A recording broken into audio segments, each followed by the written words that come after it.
शादी ब्याह के रसूमात, ये सब बिदअत मुबाहा है, बशर्ते कि हराम ना हो, कुरान और हदीस के खिलाफ ना हो तो बिदअत मुबाहा कहते हैं।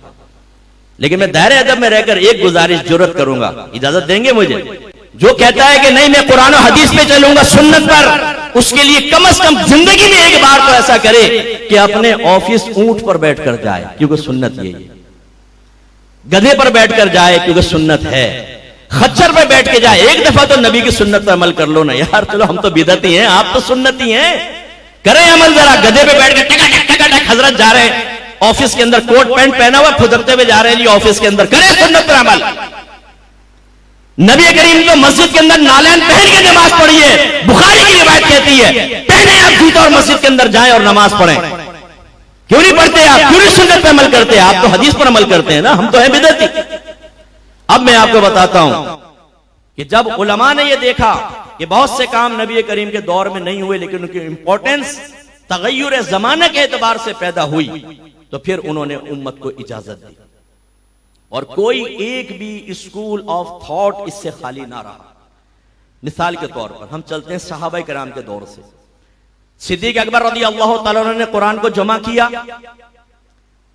जिन लोगों ने मुनकिरीन ज़कात पैदा हुए, उन्होंने कहा हम ज़कात नहीं देंगे तो टैक्स है, आपने उनके खिलाफ जिहाद का ऐलान किया। यह बिदअत थी, क्योंकि नबी करीम ने मना फरमाया था कलीमा गो के खिलाफ हम जिहाद नहीं करेंगे। इस पर सिद्दीक अकबर का फैसला यह था कि मैं ये बिदअत करूंगा, क्योंकि इस बिदअत में दीन का फायदा है। आज एक आदमी फर्ज से दूर हो रहा है, कल दूसरा होगा, तीसरा होगा, तो हुलिया बिगड़ जाएगा। इस पर उमर फारूक रज़ी अल्लाह तआला अन्हु ने ऑब्जेक्शन किया कि अबू बकर आप वो काम कर रहे हैं जो अल्लाह के नबी ने नहीं किया, उसका हुक्म नहीं दिया। सरकार ने तो मना फरमाया कि कलीमा गो के खिलाफ हम तलवार नहीं निकालेंगे, लेकिन सिद्दीक अकबर कायम रहे। हजरत उमर फारूक कहते हैं फिर अल्लाह ने भी हक के लिए मेरे सीने को खोल दिया और मैं भी इसका कायल हो गया कि हां इनके खिलाफ जिहाद होना चाहिए। फिर दौरे फारूकी आया। नबी करीम ने तो फरमाया था कि अल्लाह की बंदियों को मस्जिद में आने से मत रोको। सरकार के दौर में औरतें मस्जिद में आती थी, हजरत सिद्दीक अकबर के दौर में आती रही, उमर फारूक के इब्तिदाई दौर में औरतें मस्जिद में आती रही, लेकिन फिर उमर फारूक ने कहा अब औरतें मस्जिद में नहीं आएंगी। यहां तो सरकार का हुक्म था, सरकार ने फरमाया था अल्लाह की बंदियों को मस्जिद में आने से ना रोको। उमर फारूक ने कहा हम रोकेंगे, हम नहीं आने देंगे औरतों को मस्जिद में। तो औरतें गईं सईदा आयशा सिद्दीक़ा रज़ियल्लाहु तआला अन्हा के पास कि देखिए उमर फारूक ने हमें मस्जिद में आने से रोक दिया।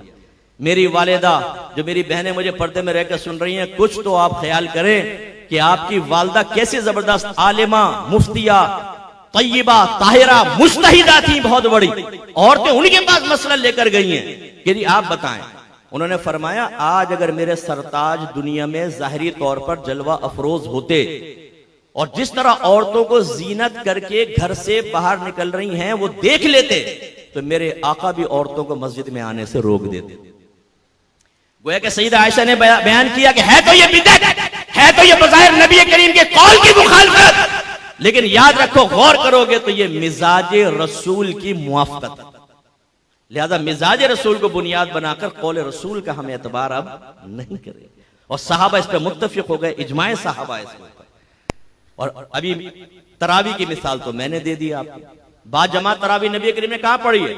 एक दिन, 2 दिन, 3 दिन, चौथे दिन जब रश बहुत ज्यादा हो गया सरकार ने मना फरमा दिया। सब अलग अलग पढ़ते थे। सिद्दीक अकबर के दौर में अलग अलग पढ़ते थे, उमर फारूक के इब्तिदाई दौर में सब अलग अलग पढ़ते थे।